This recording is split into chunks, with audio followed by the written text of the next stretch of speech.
जैसे एक भौरा, भौरा जो है कलियों का रस लेता है और गोबड़ौरा कहाँ का रस लेता है? गोबर का। क्या दोनों का संग उचित है? एक फूलों का रस चूसने वाला और एक गंदगी पान करने वाला, दोनों की संगति नहीं हो सकती, लेकिन हो गई। अब मित्रता हुई तो एक दिन मित्र ने कहा, गोबड़ौरा ने अपने मित्र भौरे से कहा, मित्र हमारी एक अभिलाषा है। कहा बताओ क्या अभिलाषा है?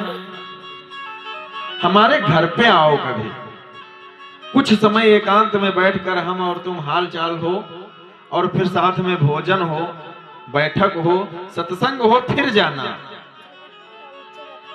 भौरे ने कहा ठीक है मित्र, मैं जरूर आऊंगा। अब भौरा पहुंच गया किसके यहां?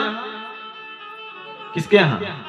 गोबड़ौरा के यहां। गोबड़ौरा कहां बैठा था? गोबर पे। कहा मित्र आओ आसन ग्रहण करो।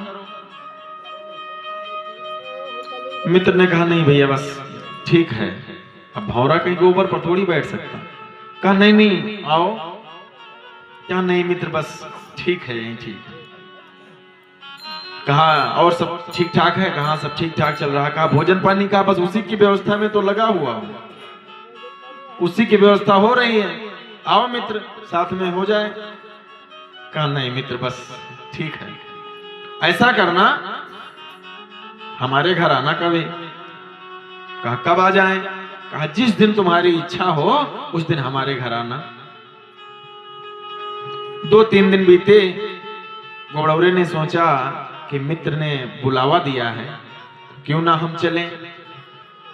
अब गोबड़ौरा पहुंचा अपने मित्र भौरे के यहाँ। भौरा बढ़िया गुलाब की पंखुड़ी का रस ले रहा था। कहा मित्र आओ आसन ग्रहण करो। कहा कहां बैठे? कहा दूसरी पंखुड़ी खाली पड़ी है, बैठो आकर के। अब गुलाब का फूल खिला हुआ था, उसी पर आकर के वो गोबड़ौरा आकर के और बैठ गया। कहा मित्र यहाँ तो बहुत बढ़िया सुगंध आ रही है। कहा आ तो रही है। कहा बहुत सुंदर लग रहा है। कहा लगेगा ही। मित्र इसका जो जूस है, इसकी जो सुगंध है वो खींचो अपने अंदर। गोबड़ौरे ने खींचा। कहा मित्र बहुत ही आनंद आ रहा है, इतना आनंद आ रहा है, इतना आनंद आ रहा है कि शब्दों का बखान मैं किन शब्दों में करूं। तब तक क्या हुआ? पूरा दिन बीत गया और समझ में नहीं आया कि आखिर में ये आनंद हमें मिला तो कैसे मिला, किसके द्वारा मिला। पूरा दिन बीत गया, बेचारा आनंद लेता रहा आज मित्र के घर। शाम हो गई, पंखुड़ी बंद हो गई, और जब बंद हो गई तो गोबड़ौरा उसी में बंद हो गया। तब तक क्या हुआ? सुबह जो फूल खिलते हैं तो जो शाम को पूजा होती है तो उन्हें ताजा फूल लिया जाता ना, तो भले ही वो बंद हो लेकिन ताजा चाहिए। माली आया और बंद फूल को तोड़ करके ले गया, भगवान के चरण में चला गया। सुबह हुई तो फूल चाहे तोड़ के रखा जाए और चाहे पेड़ में लगा हो, सुबह होगी तो वो खुल जाएगा। गोबड़ौरे की जब आंख खुली सुबह और पंखुड़ी खुली तो उसने क्या देखा? अरे मैं तो भगवान की शरण में बैठा हूं, मेरे दर्शन तो भगवान से हो रहे हैं।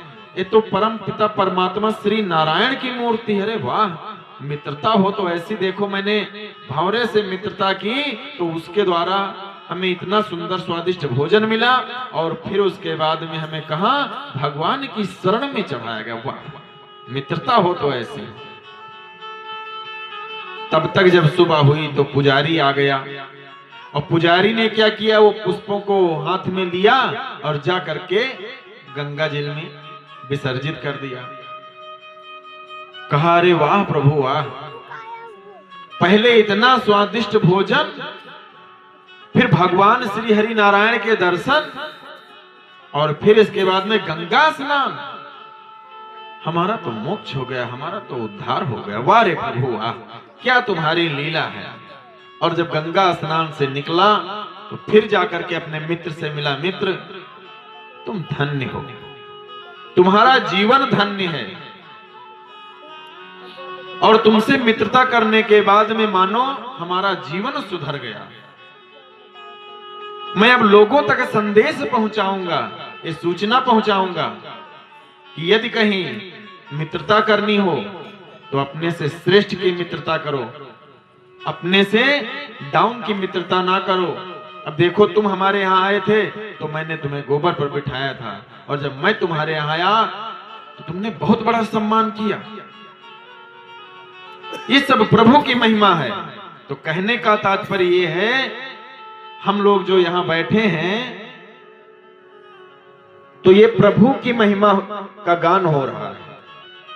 और यहां आकर के यदि हम बातचीत करें कि भैया तुम्हारे खेत में क्या है, फलाने के खेत में क्या है, फसल कैसी है, घर में काम कैसे चल रहा, तो व्यर्थ है जीवन। भगवान के समक्ष जब जाएं तो यहां हम किसकी समक्ष में बैठे हैं? भगवान के समक्ष में। तो उनके दर्शन करें और उनका नाम जपें तो शायद हो सकता है कल्याण हो जाए। होगा कि नहीं होगा? तो इसलिए भगवान की शरण में जब जाएं तो इधर उधर की बात न करते हुए और भगवान के नाम का जप करें और अपना रास्ता सुधारें। तो आप लोग भी 2 बार जप करेंगे। सिया राम कहो, सिया राम कहो, सिया राम कहो, सिया राम कहो, राम कहो, सिया राम कहो, सिया राम कहो, सीता राम कहो, सिया राम कहो, सिया राम कहो, सिया राम कहो, सिया राम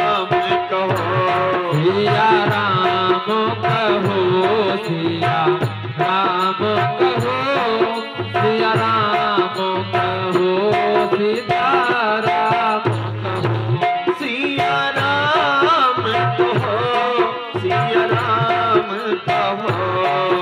सीता राम कहो, सिया राम कहो, सिया राम कहो, सिया राम कहो, सिया राम कहो, सिया राम कहो, सिया राम कहो, सिया राम कहो, सिया राम कहो, सिया राम कहो, सिया राम कहो, सिया राम कहो,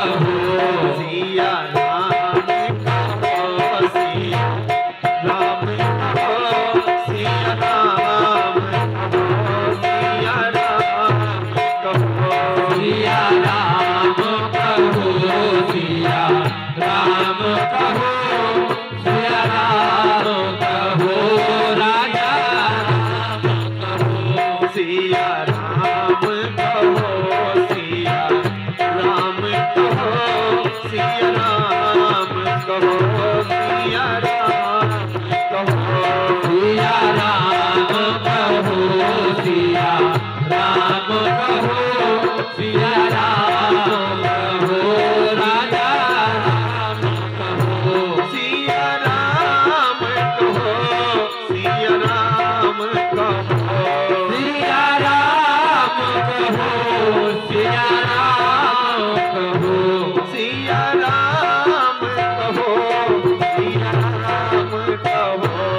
सिया राम कहो, सिया राम कहो, सिया राम कहो। सभी लोग तालियां बजाते हुए सिया राम कहो, सिया राम कहो, सिया राम कहो, सिया राम कहो, सिया राम कहो, सिया राम कहो, सिया राम कहो, राजा राम कहो।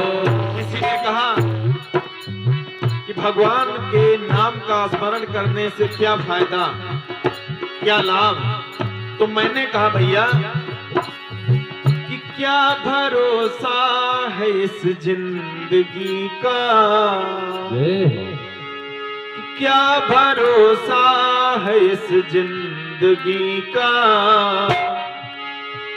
कहा जब कभी टाइम मिलेगा तो कर लेंगे, अभी तो बहुत उम्र बाकी पड़ी है।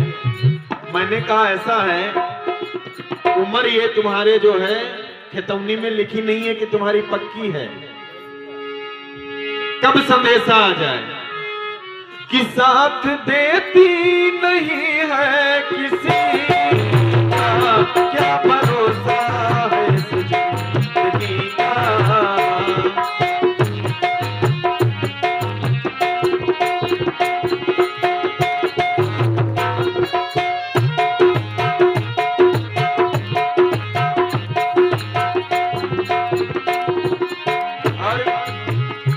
सम्मा बुझ जाए कि चलते चलते, श्वास रुक जाए कि चलते चलते, सम्मा बुझ जाए, सम्मा बुझ जाए कि चलते चलते, श्वास रुक जाए कि चलते चलते, दम निकल जाएगा आदमी का, दम निकल जाएगा आखिरी का। साथ देती नहीं है किसी का, क्या भरोसा है इस जिंदगी का।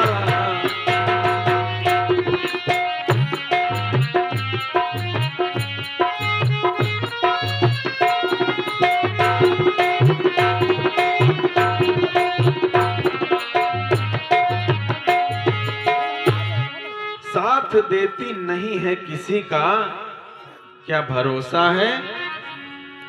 विपिन भैया क्या भरोसा है इस जिंदगी का। इस जिंदगी का कोई भरोसा नहीं है कि पल भर में क्या हो जाए, कुछ ठिकाना है। तो इसलिए सभी से कहना है, ये तो उस कथा में सभी कहते हैं और सभी जानते भी हैं। आप मूवी देखते हैं तो उसमें क्या देखे जानते हो क्या, कि लास्ट में ये जो पतला सा लड़का यही जीतेगा। तगड़े तंदुरुस्त चाहे जितने खलनायक हों सब मारे जाएंगे, फिर भी हम आंखें फाड़ के देखते रहते हैं। ये सबको पता है कि राम ने रावण को क्या किया, मारा, और ये सब जानते भी हैं। जानते हैं कि नहीं जानते। तो कहने का तात्पर्य है कि 7 दिन की श्रीमद् भागवत महापुराण की कथा